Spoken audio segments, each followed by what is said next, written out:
Hola, buenos días, buenas noches o buenas tardes, según a la hora que estén mirando este video.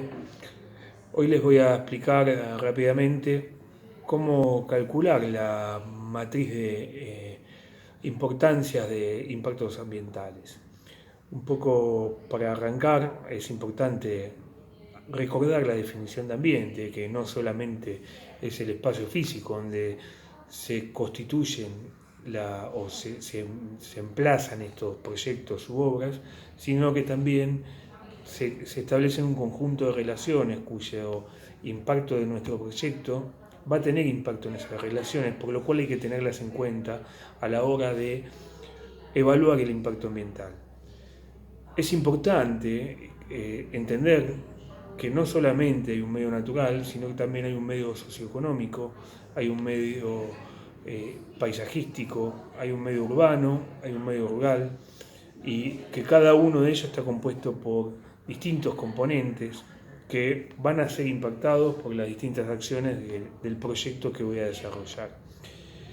Otra definición importante es la declaración de impacto ambiental, que es la resolución que la autoridad de aplicación nos va a expedir cuando nos aprueben el impacto ambiental propiamente dicho del proyecto u obra que nosotros vamos a llevar adelante.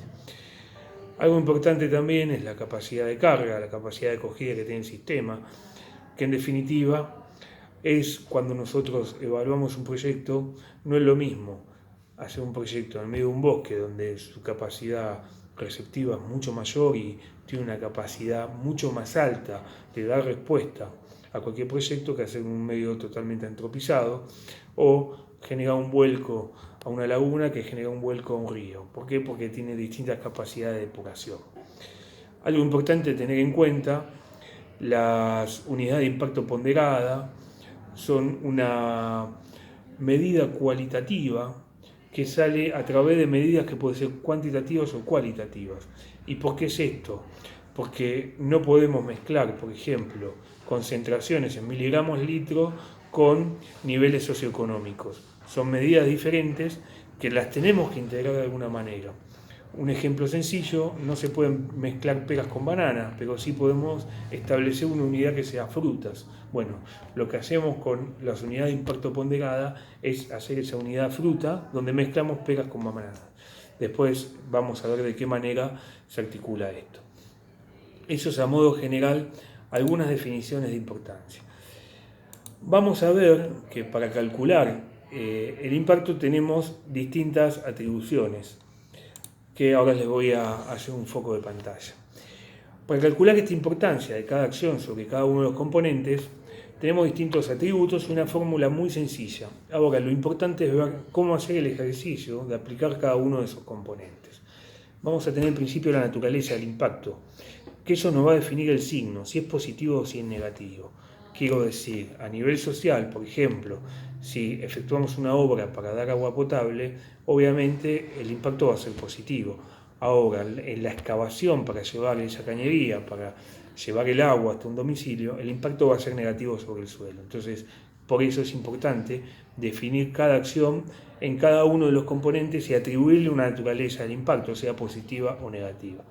Después vamos a tener una intensidad, que la intensidad hace justamente a qué tan, valga la redundancia, intenso es ese impacto sobre ese componente al cual yo estoy, digamos, evaluando. La extensión tiene que ver si es puntual, extenso, total o crítica. Y fíjense que en crítica se le suman 4 unidades. Puede ser un impacto puntual y no obstante estar en una extensión crítica, que es la extensión del área de influencia. Por ejemplo, un vuelco de algún contaminante, un río que esté aguas arriba de una toma de agua. Si bien el área de influencia puntual está en una situación crítica, está en un área de influencia crítica que puede afectar algún otro recurso. El momento de manifestación, o sea, el plazo de manifestación, eso también tiene una situación crítica donde se le atribuyen 4 unidades de impacto ponderada más. ¿Y por qué es esto? Por ejemplo, no es lo mismo desarrollar un proyecto en una zona costera de Buenos Aires en el invierno que en el verano. Si nosotros lo vamos a desarrollar en el verano, donde podemos afectar el turismo de la zona, el momento de la manifestación, o sea, el plazo de manifestación es crítico. Bueno, después tiene que ver la persistencia, si es fugaz, temporal o permanente, la reversibilidad, o sea, cuán reversible es ese impacto. Si tengo forma de hacerlo reversible también, eso habla de la recuperabilidad, quiere decir que lo voy a desarrollar con medios humanos. La reversibilidad es con el medio ambiente tiene la capacidad de revertir. Esa es una diferencia que hay que tener en cuenta. ¿Cuál es la sinergia? Bueno, la sinergia tiene que ver con si puede sumar la sinergia con otro tipo de compuesto. Por ejemplo, si yo hago un vuelco de cianuro por un lado, un vuelco de ácido que puede generarse ácido cianhídrico, que es mortal, eso se llama sinergia, quiere decir que la suma de los dos componentes es mucho peor que cada componente por separado, que es distinto a la acumulación. La acumulación es, por ejemplo, un vuelco de fluentes que lleva a una laguna continuamente, eso se va a ir acumulando hasta generar un impacto mucho mayor. Después tiene que ver el efecto, si es directo o indirecto. Un vuelco, por ejemplo, los vuelcos quizás es lo más sencillo de identificar.